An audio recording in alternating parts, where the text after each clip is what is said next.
how to grow your volunteer program through social media. I thought it was funny. Julie had me present on this, I think, like 6 months ago. Yeah. Um, And you've been on my podcast too, talking about it. yeah, yeah. Well, I always feel like maybe this is the imposter syndrome. I'm like, man, I feel like Julia should be the one No, talking about this instead of me. So I appreciate you coming on today. So thanks. Julia, if you don't know, she's definitely the expert here in the nonprofit space. You've probably seen some of her presentations in the past, potentially. And then, yeah, I'll have her sort of introduce more of herself. For me, though, if you haven't been on one of our webinars before, my name is Gung, kind of like Gung Ho, if that's easier to remember. And I'm the CEO and co-founder here at Civic Champs. We're a software platform for nonprofits to help you with volunteer management. There's a bunch of details about my background here on the right, but I think the most important thing is, we started Civic Champs in 2019. And so, really wanted to, build a company that had social impact and all that kind of stuff. So that's why we're here. But as part of our mission, we try to bring guests like Julia to help educate and share their expertise with our audience. And so with that, yeah, I'll turn it over to Julia if you want to introduce Sure. yourself and say hi. Yeah. Hi, everyone. Just a little bit about me. Oh, I should say you will get the slides. There are a lot of slides. I like a lot of slides and I like a lot of examples. So you will get a copy of the slides mailed to you, emailed to you. So don't worry about frantically, screenshotting things. But about me, if you don't know who I am a mom of two. I'm a school board member. I actually have school committee meeting tonight. We're voting on the budget, so it should be interesting. I've written two books for nonprofits, one about storytelling, one about social media. I have a podcast. Gung has been a very generous guest on my podcast. That was a very recent episode. So if you look up Nonprofit Nation, you'll find his episode, and episodes are every Wednesday. And I'm a former development and marketing director. So I come from the trenches. I kind of cut my teeth as a volunteer and then a program director, then a development director. And I've really had almost every role in a nonprofit except for founder and executive director. I do have a free social media content planner. Happy to send it to you. I have a little fancy text thing you can do to sign up. And then there's a website, because we're going to talk a lot about the kind of content that you are planning today. How are you using it to really attract volunteers? How are you using it to connect and engage and retain volunteers? Content is absolutely key here. So we're going to run a little poll. Let me see. I will start it. I want to know from you, which platform do you use the most to recruit volunteers? So this isn't necessarily the most to do marketing or fundraising. For our purposes, it's which platform do you use the most to recruit volunteers? I'm going to wait till we have about 50% before I close this, because I am going to share some statistics and benchmarks with you on how nonprofits are using social media and a little bit about the landscape. But I always like to hear from you. Okay, I'm going to end the poll in 3, 2, 1. Ending poll. Okay. Wow.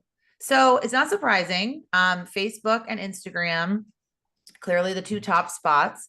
I am very interested to see LinkedIn third. I thought I would see it maybe a little bit higher. I love seeing YouTube. I have to be honest, love seeing zero for X, just my own personal, preference there. A lot of nonprofits do still use X and Twitter. TikTok, that is really interesting. And I would love to, be able to see some examples of how you're doing that. I think that's really cool. Okay, so we have a little bit of understanding of who's on this webinar, how we're using, which platforms we're using, and not necessarily how we're using it. But what we're going to cover today, we're going to cover a lot of different information, but I want to focus on the effective strategies for managing these platforms, for creating content, some tools and techniques to streamline. And then we will talk a lot about ads, because if you're trying to reach a brand new audience, ads is really the best way to go. We'll talk about organic reach. We'll talk about all the organic strategies, but we are going to also talk about some unconventional platforms that you might not have heard of to recruit volunteers. So, what's going on in the landscape right now? It just might be, oh, sorry, I have to give a shout out to Sarah from Beverly Bootstraps because that's my hometown. So, hi, Sarah. Good to see you. Social media does matter for nonprofits. And, how we know this, well, donors have said that social media is a communication tool that inspires them to give. So this is straight from donors. They've also said that they donate from a social referral source. We know that donors and volunteers and stakeholders are on social media, posting about things that they care about, talking about causes that matter to them. And it drives a lot of traffic. I mean, it really still does drive a lot of website traffic. So these are the most popular platforms that nonprofits use. And actually, it's pretty reflective in our poll results. I love to see TikTok climbing up there. YouTube, of course, YouTube is the #2 search engine, owned by the #1 search engine. And if you have any video content and you want to be found by people, then YouTube is the place to go. But we've established, probably at this point, decades of content and relationships on Facebook, Instagram, Twitter or X, LinkedIn. So it's important to see what other nonprofits are doing and what platforms are emerging. Now, Hootsuite created this amazing research report, the Nonprofit Social Media Trends. And I really like this report because it dives into not just which platforms we're using, but how we're using it.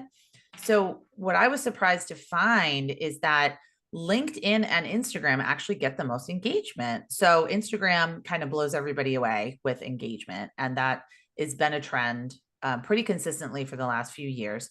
And then LinkedIn, and these are specific to nonprofits. They surveyed nonprofits in this report. So interesting. I recommend diving into it. And they talk about, some of the trends that they see on the horizon for nonprofits in 2024. So my philosophy, if you've ever been on a webinar with me around social media, you know that I am not into one size fits all. I am not into silver bullets. I am not into like this magic, one shot that is going to solve all your problems. It's really consistency. And it's a marathon and not a sprint. You might be better suited to Instagram, and somebody else on this webinar might be better suited to LinkedIn. So there are certain best practices and there are certain ways you can create content and manage your platforms. But in terms of your nonprofit specifically, there is really just no one size fits all. So we're going to dive into how you figure out which size fits you and which platforms you should be on and how to use them. It really needs to be something that you're not just sort of checking off a to-do list. So I like to say it does not replace things that are working.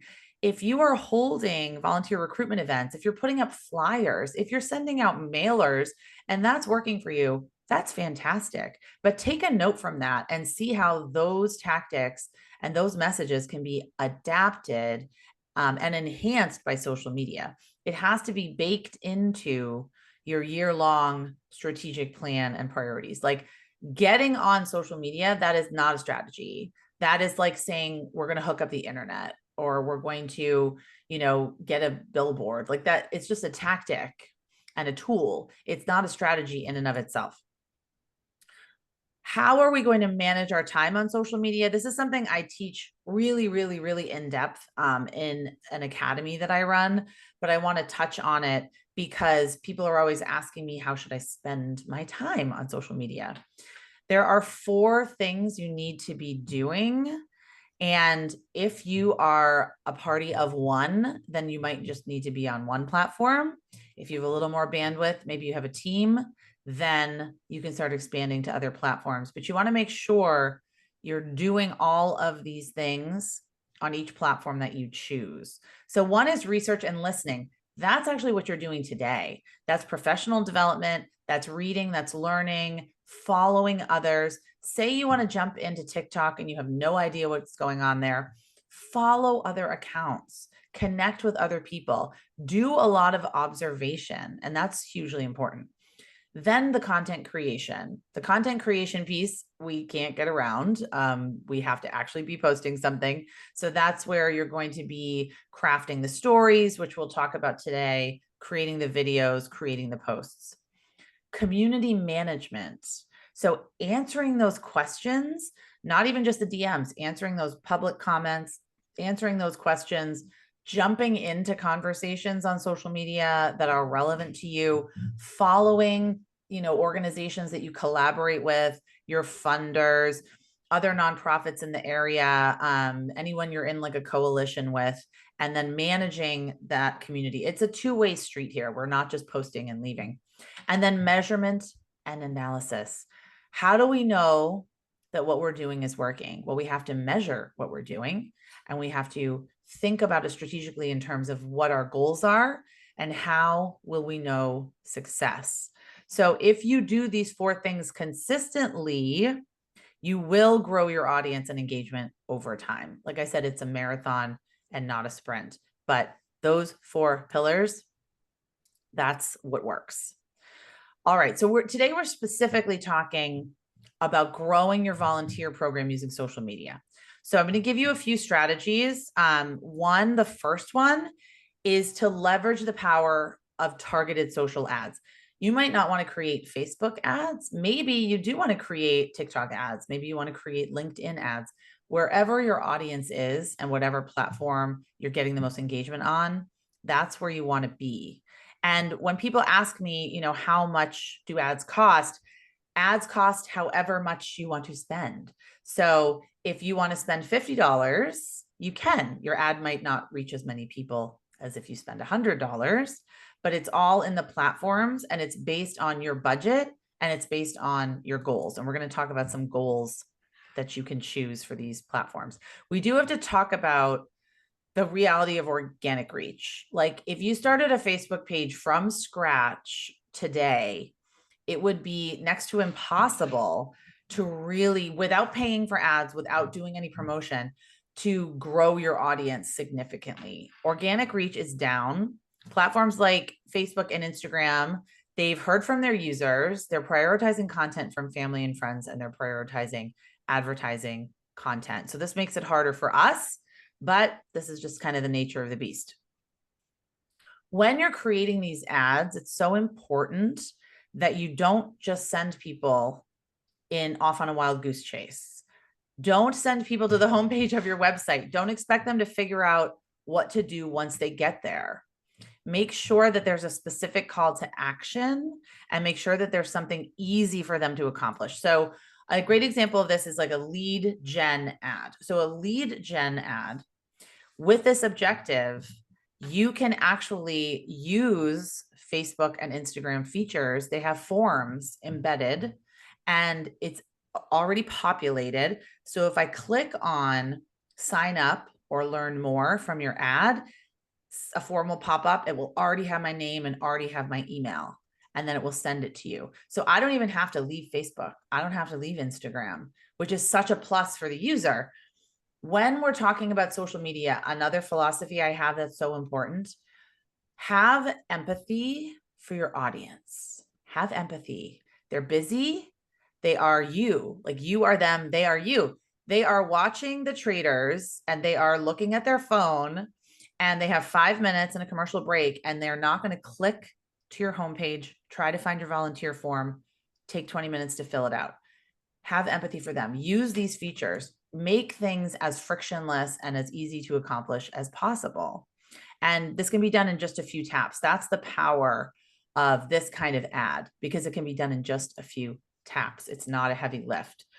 Now, I do not work for Meta, and I know that it can be very frustrating for a lot of us when we get our ads blocked, because they might say it's a political ad. Social justice and social cause ads are reviewed more stringently, and there are more restrictions on them. So if you're creating an ad, you have to run it through a million hoops. You probably have to wait a little bit longer than, say, like an ad to sell, a widget. So just keep that in mind when you're creating these. And, Meta does what it does. They have their rules. So just make sure that you're looking at the policies and following all the rules and regulations. Another ad that you can create is called a conversion ad. This is where you're really going to know if your ad money is working. So with this ad, you'll be able to know if someone goes to your volunteer form on your website and actually completes the form. So the way this works, they click on your ad, they land on your website, they complete a form. If they complete it, it's called a conversion, and it will show up in your ad report. So you'll be able to say, oh, 100 people saw this ad, 20 people went to our website and 10 people filled out the form. Like, you'll actually be able to get that data. And if you're seeing that a lot of people clicked on the ad but didn't complete the form, then there might be some disconnect there. Maybe it's your website is slow loading. Maybe your form is too cumbersome. You'll get a lot of data about how you can better optimize your digital tools, both with social media and from your website. So with this, you do need the Meta Pixel. There's a pixel for LinkedIn as well, if you want to actually have conversions. I recommend the lead gen ad only because then you can really build that relationship with people if they're asking for more information. They might not want to fully sign up to volunteer right away, but if your ad's compelling enough, they might want to sign up to learn more and to get more information. And then you can build that relationship via email. So some targeting considerations. Also, these are changing constantly, and there are a lot of restrictions on the demographics you can target, but you can target by location for a lot of you that are local. And if you have physical volunteer opportunities, that's really important. And this is going to really help you tailor your ads, to specific groups. You can target by interest and hobbies, by activities. And the key with targeting is you want to make sure that you're not wasting your money. Like, I think billboards are a big waste of money. I really do. You heard it here. Maybe you get great results with them, but I have a client that just spent $10,000 on billboards. They had their homepage of their website, so they have no clue if anyone, whoever came to the homepage of their website came from the billboard, and they didn't really increase their website traffic. I think that it's not targeted, right? It's sort of appealing to everybody. And I really think spending time creating an ad strategy focused on people that are going to take an action, that is a better use of your money and a better use of your time. Behavioral targeting. This is great because Facebook, Meta, all of them know which users are likely to take an action. So who's likely to click on a form? Who's likely to go to an outside website?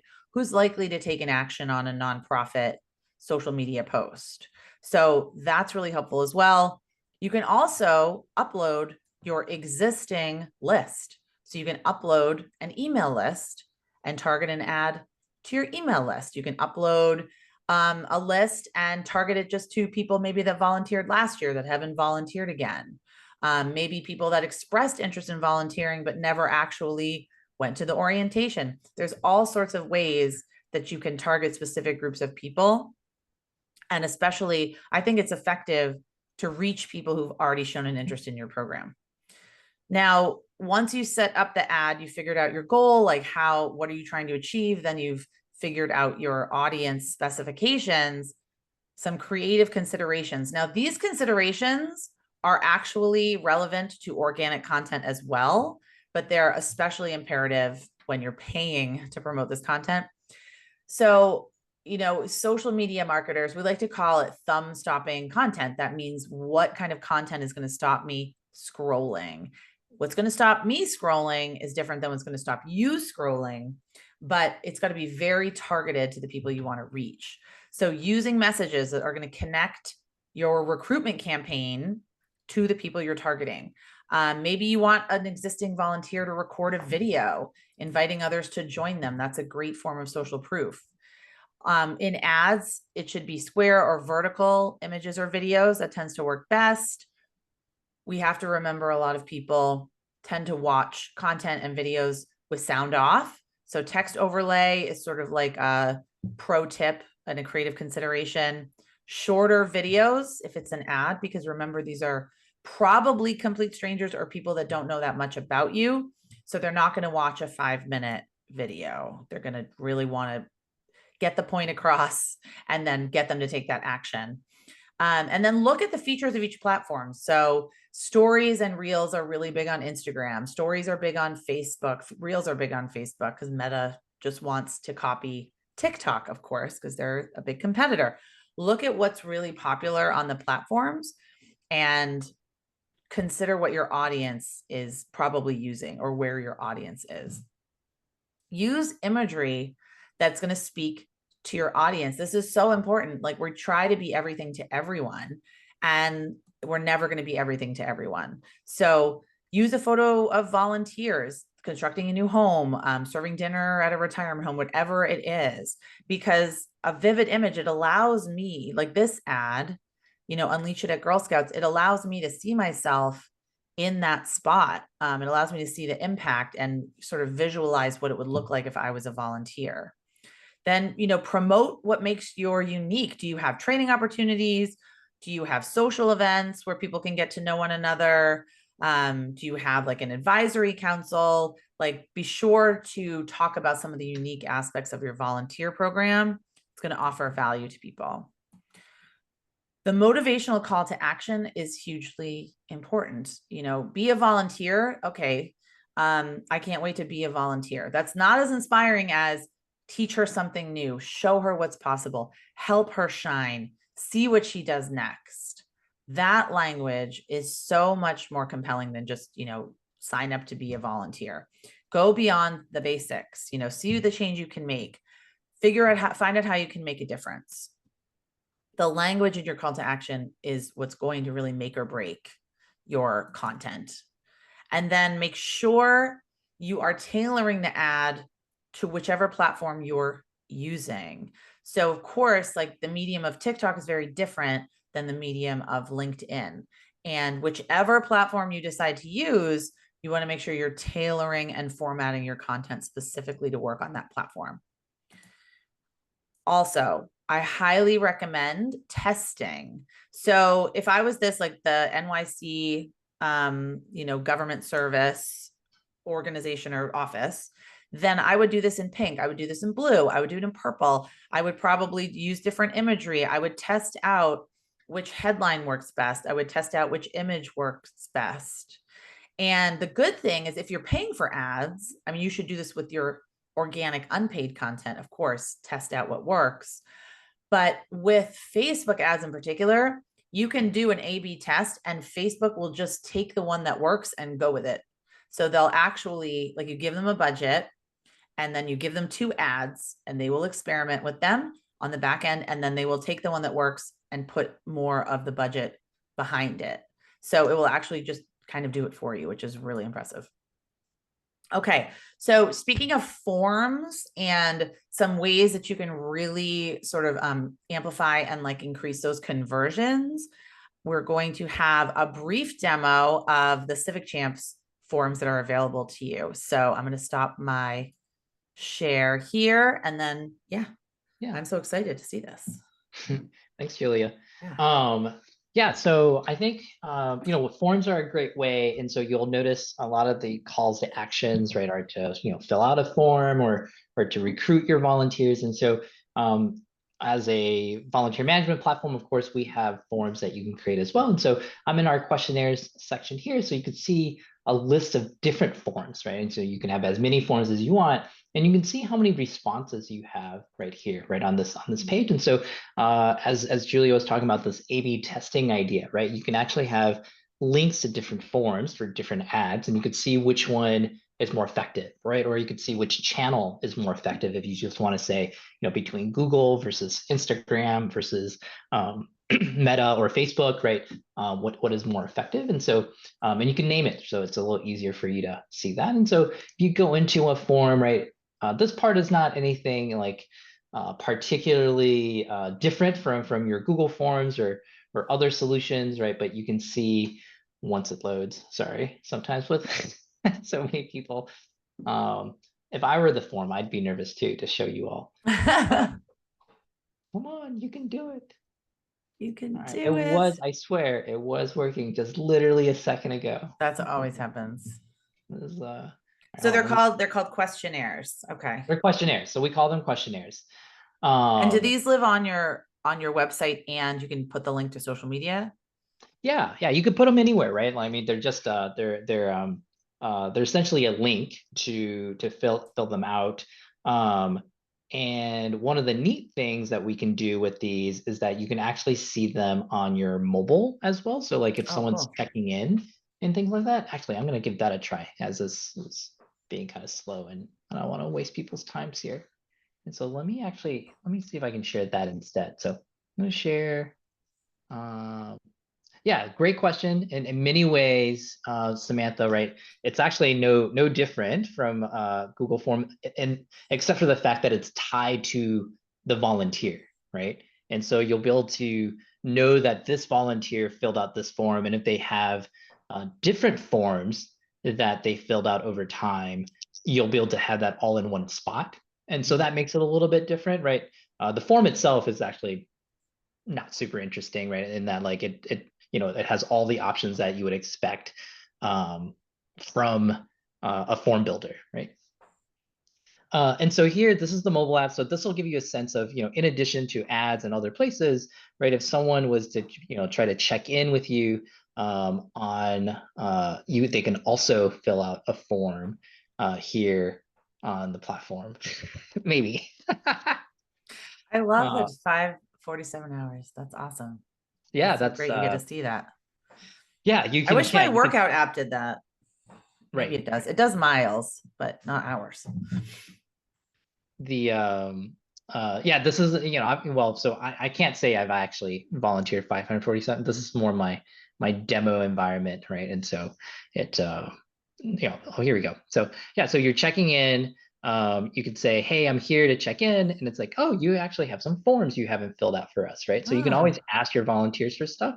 And so this is a form I created earlier.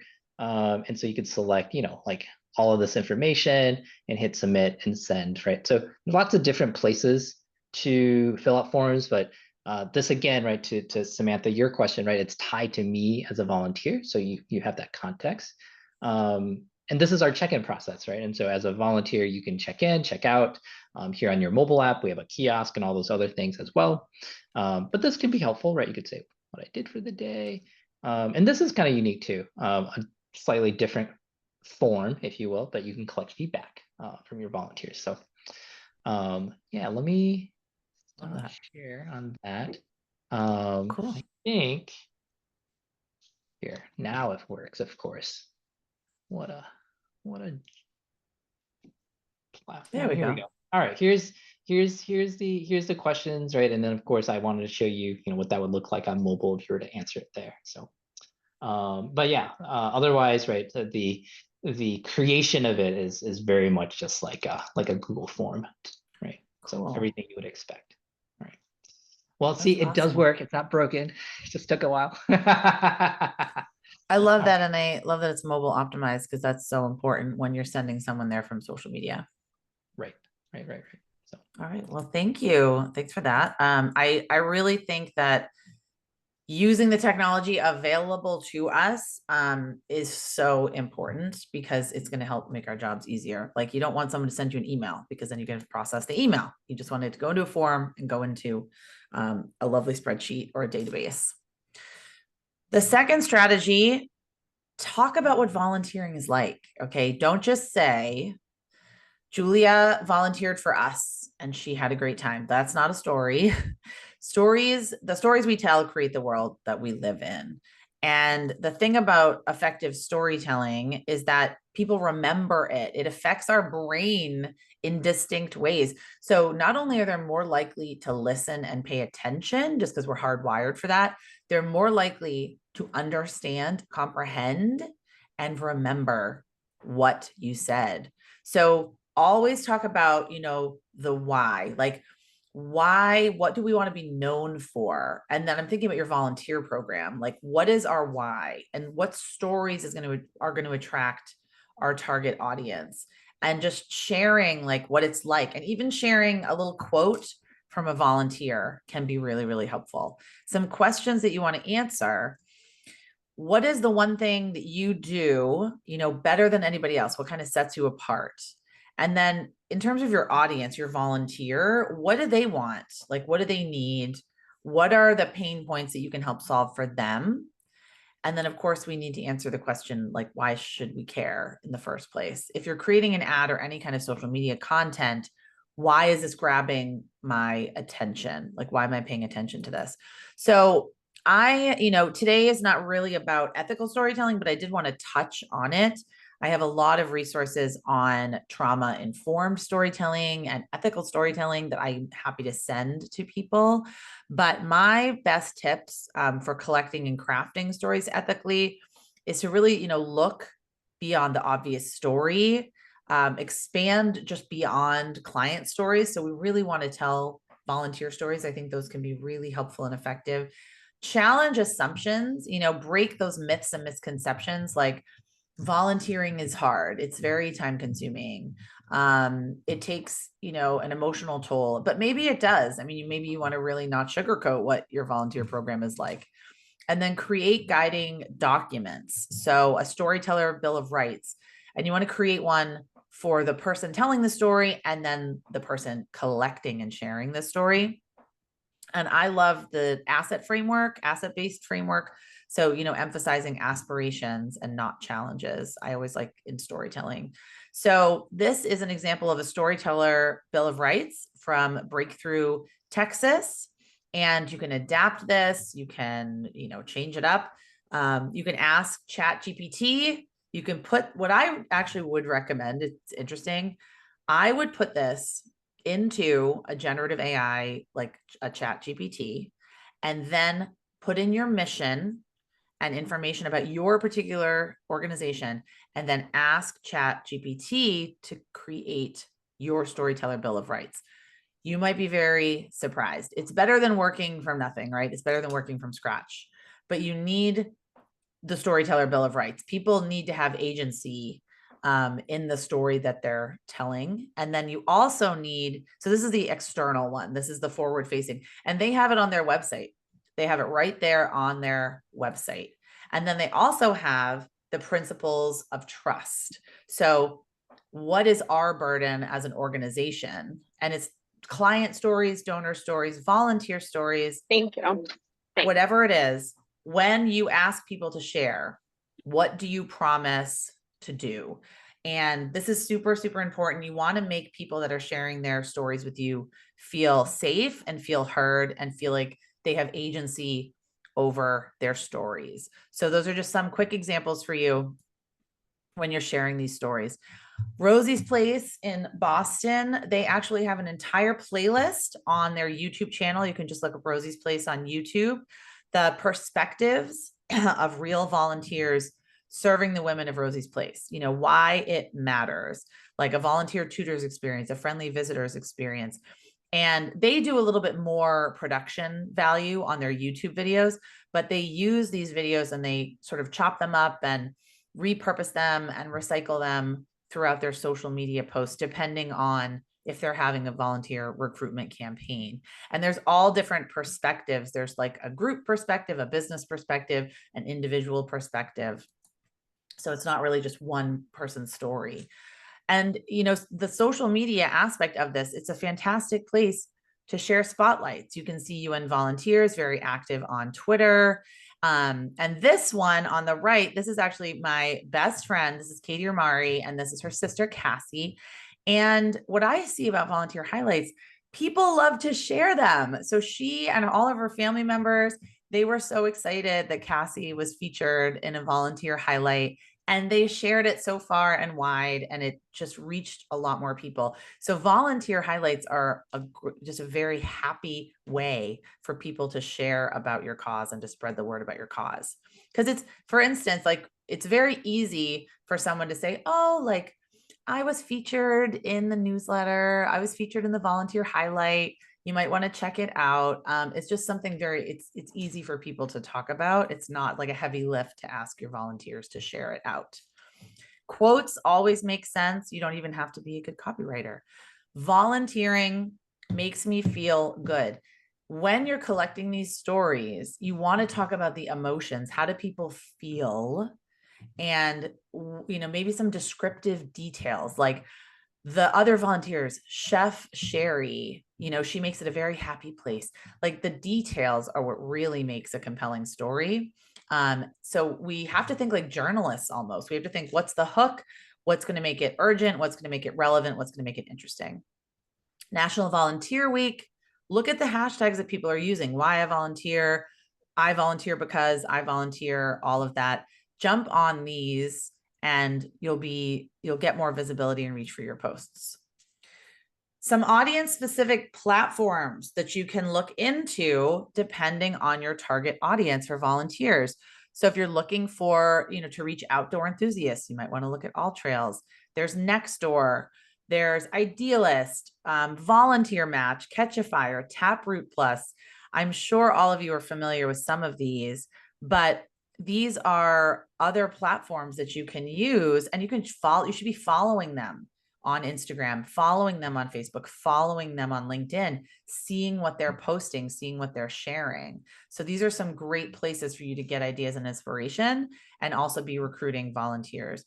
And Gung, I was so happy that you told me about TaskRabbit. I didn't know about that one, but TaskRabbit, they actually have volunteers. They have a volunteer section, Tasks for Good. So I have the page for you here, but you can just Google it. Skillshare, Meetup, GitHub and Behance for designers and tech volunteers. So think beyond the social media platforms when you're thinking about recruiting. One of my favorite strategies, which is a little bit harder to do, but I think it actually pays off in the end, is to bring potential volunteers to your email list.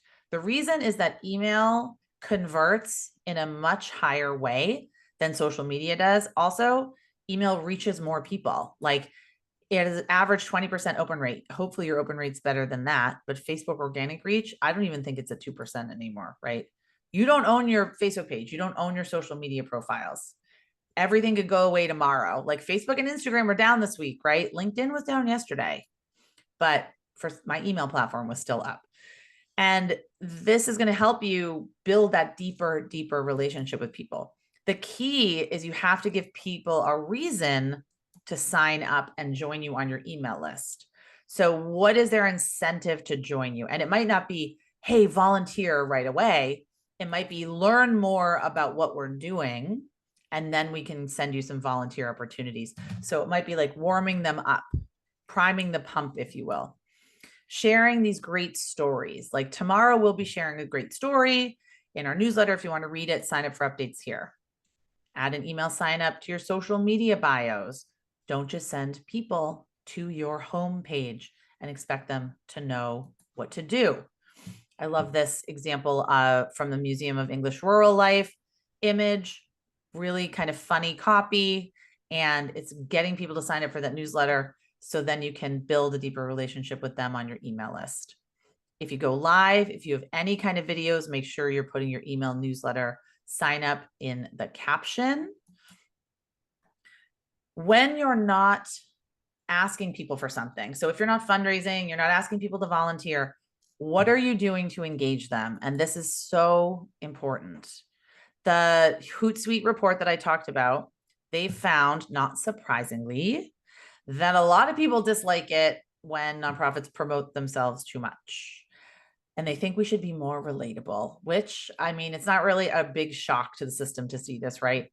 But I think if we craft our social media content around the 80-20 rule, we're going to be so much more effective. So 80%, it's these stories, right? Interacting, educating, inspiring, entertaining, connecting, and then 20% promotion.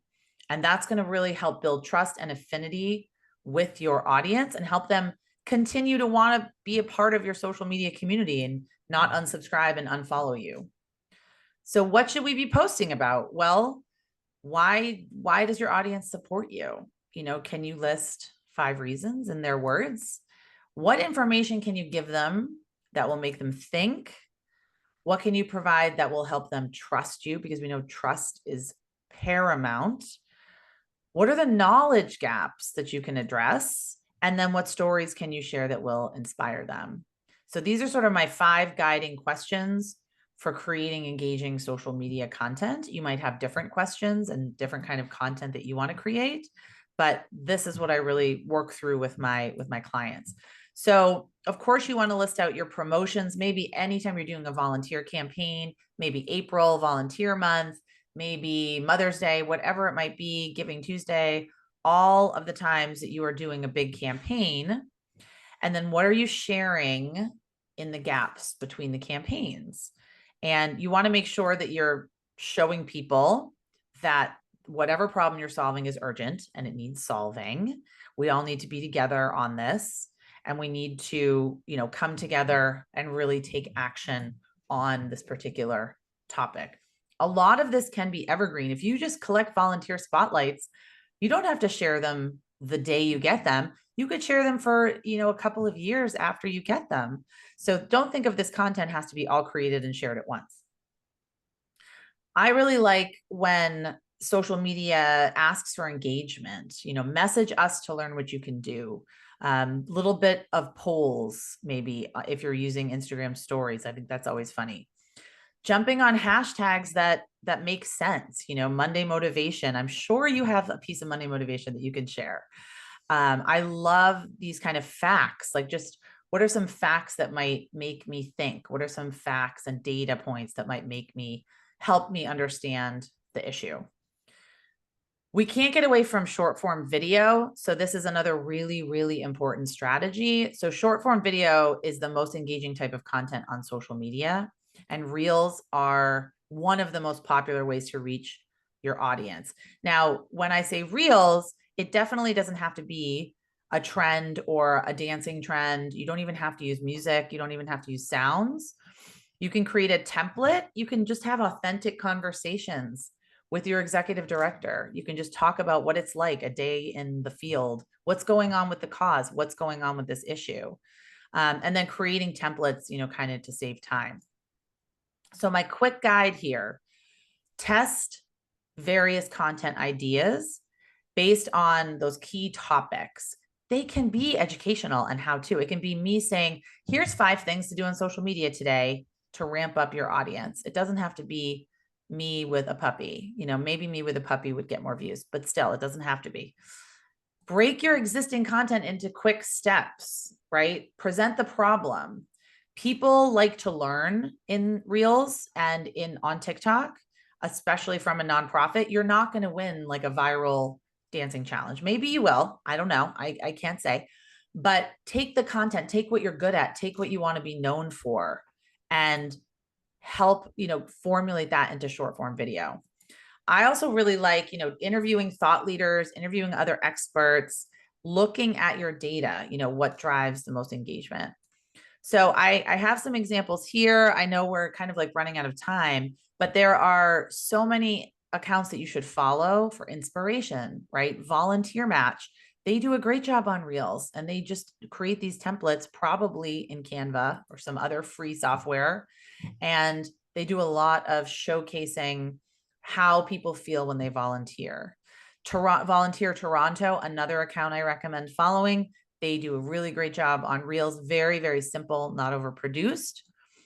And then I wanted to show you this example. It's from an organization that assists people that have experienced sexual exploitation and sex trafficking. So talk about a heavy topic. They cannot interview clients. They cannot talk to people and share their faces. So they do a lot of, what do we need to know kind of videos, or what's going on, or what are some myths about sex trafficking? And they talk to the staff members. So reading, researching, listening, watching a lot of Reels, a lot of TikToks, a lot of short form video, just to kind of get the feel of how it could work.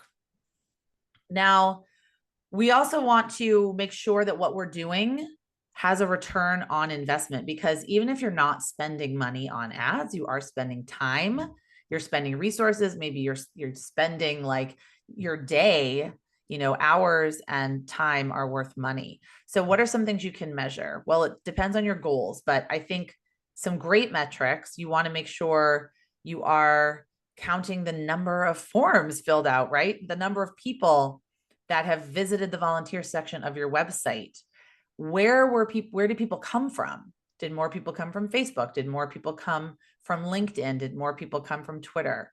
You want to just make sure that you're really looking at this data and seeing, is it helping you grow your volunteer program? Can you trace it back to these actions that you're taking? And don't try to measure all the things. So playing the long game, just to really recap, really be focused, laser focused on goals and audience. Be very selective in the platforms that you choose. Choose them based on your goals and your audience. You need a compelling case for volunteering. And then you need content to build trust and showcase impact. You also need to measure the return on investment. So pick like 3 data points, whether it's website traffic, inquiries, number of volunteers recruited, whatever your data point is that you can consistently measure, and choose that. Now, I know that trends come and go. So I like to focus on tactics and tools, but whatever is going to be the hot tool and tactic today could change tomorrow. But what I will say is there are some tools you can use. Canva, fantastic. Who here loves Canva? Give some Canva love in the chat because I love Canva. Animoto is a great one for video, for mobile, short form video. Lumen 5 for video. And then I like WordSwag to create kind of Instagram graphics on the go. Remember, you're going to get the slides here.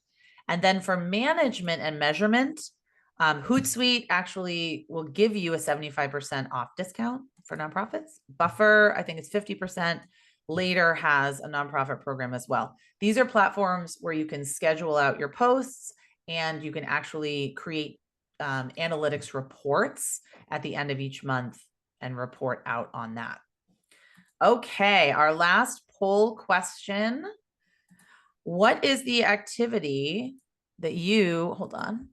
What's the one activity that you're most excited to try out? I want us to leave focused. Maybe I know you might be excited about all the things, but I want us to focus on maybe 1 or 2 things we think we could bring to the board or bring to our supervisors, do more research on, something that can be actionable for this week or even next week. Okay, let's see.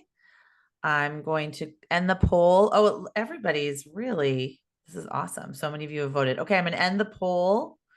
I've got about 60 to 70% voted.